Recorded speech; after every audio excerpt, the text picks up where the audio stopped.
دورانی صاحب، آپ کے اسلام آباد رابطے رہتے ہیں، ملک کی سیاسی فضا کیا کہہ رہی ہے؟ سیاسی معاملات کہاں جا رہے ہیں؟ کوئی مفاہمت کی راہ ہموار ہو رہی ہے یا پھر عدم استحکام مزید بڑھتا ہوا نظر آ رہا ہے؟ بسم اللہ الرحمن الرحیم۔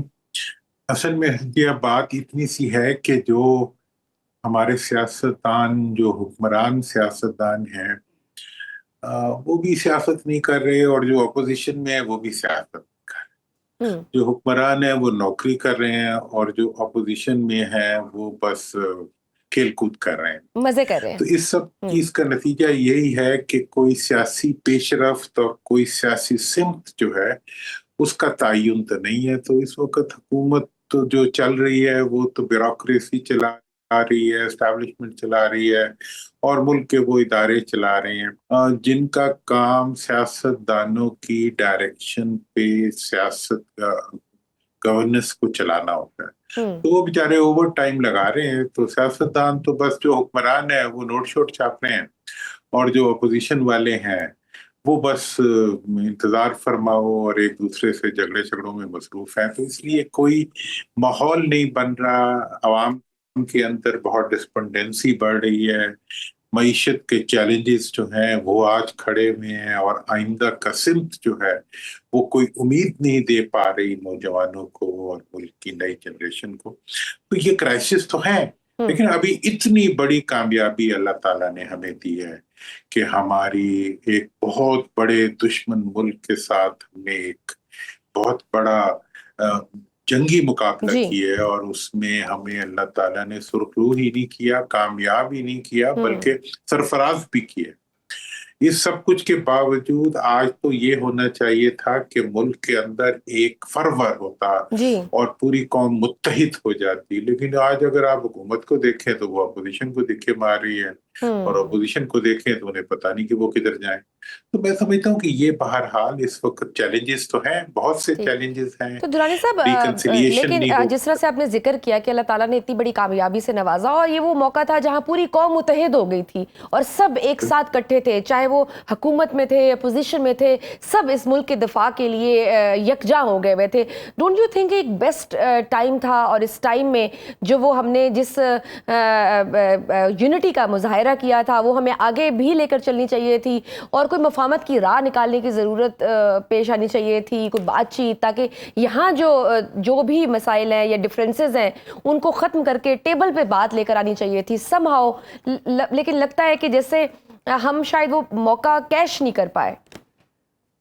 دیکھیں، آپ یہ دیکھیں کہ آج جو ہے جنگ کے اندر آپ کی افواج کی قربانیوں کی وجہ سے اور ان کی ریڈینس کی وجہ سے اور قومی یکجہتی کی وجہ سے سب نے ایسا محسوس کیا کہ وہ واقعی بنیاد مرصوص بن گئی پوری قوم۔ اس کے بعد اگلے دن جس وقت یہ آیا کہ جی انڈیا نے ڈیلیگیشن بھیجے ہیں تو ہم بھی ڈیلیگیشن بھیجیں گے، تو حکومت نے کہا کہ جی ہم تو کسی اپوزیشن والے کو نہیں لیں گے، ہم تو بس خود ہی جائیں گے اور ہم تو آپس میں ہی بندر بانٹ کریں گے۔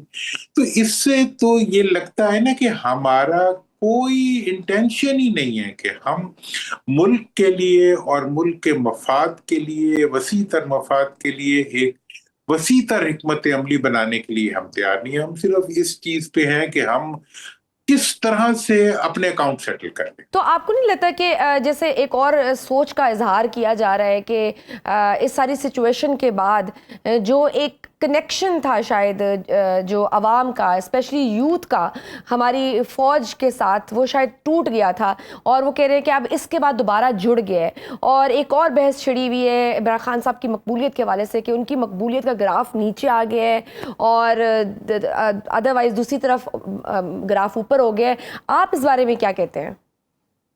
دیکھیں، یہ دو الگ الگ چیزیں ہیں۔ جہاں تک سوال ہے فوج کے ساتھ، میرا خیال یہ ہے کہ پی ٹی آئی سب سے زیادہ کمٹمنٹ کے ساتھ فوج کے پیچھے کھڑی تھی اس تمام حالات کے اندر، عام ان کا ورکر، بالکل ڈی جی آئی پوری ایس پی آر قوم نے جو پوری تھی پوری سیاسی جماعتوں کا کمٹمنٹ کے شکریہ ساتھ، ادا بھی کیا۔ بالکل، ہاں جی، شکریہ پوری اور جتنے وہ جسے کہتے تھے کہ سوشل میڈیا واریئرز جو تھے وہ سارے کے سارے انڈیا پر ایسے ٹوٹ پڑے جیسے کہ حق ہوتا ہے اس کا، اور اس کا انہوں نے ثبوت دے دیا۔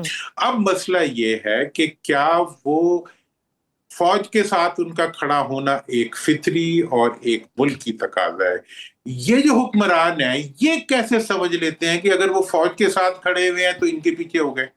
ان کی مقبولیت کو اس سے کیا فرق پڑ سکتا ہے؟ فوج کی مقبولیت کا بڑھنا پاکستان کی مضبوطی کی علامت ہے، ان کی مقبولیت کا بڑھنا پاکستان کی بربادی کی علامت۔ علیمہ خان صاحبہ نے بھی آج ایک کافی عام بیان دیا ہے، وہ کہتی ہیں کہ آپ کو ہمارے بھائی سے کیا چاہیے، آپ بتائیں کیا چیز چھوڑے تو آپ اسے رہا کریں گے، گیو اینڈ ٹیک کرنا ہے تو وہ کر لیں، آپ پیچھے نہ بیٹھے، آئیں میز پر ہمارے ساتھ بیٹھے۔ تو آپ اس تبدیلی کو کیسے دیکھ رہے ہیں؟ یہ تو بار بار یہاں سے تو بات آ رہی ہے مذاکرات کی، بات چیت کی، لیکن شاید وہاں سے ابھی بھی سننے میں یہی ہے کہ دے آر ناٹ انٹرسٹڈ۔ دیکھیں جی، اس کے لیے آپ دو چیزیں ہیں جہاں تک حکومت کا تعلق ہے۔ حکومت نے بھی پی ٹی آئی سے رابطہ کیا تھا اور ان کی دو شرائط تھی، بڑی سمپل سی۔ انہوں نے کہا جی ہم آپ کی رہائی کے لیے ہر کام کرنے کے لیے تیار ہیں، ہماری دو شرائط ہیں کہ آپ پیپلز پارٹی اور نون کے ساتھ مفاہمت کریں۔ یہ بالکل آفیشیل ان کا سٹیٹمنٹ ہے۔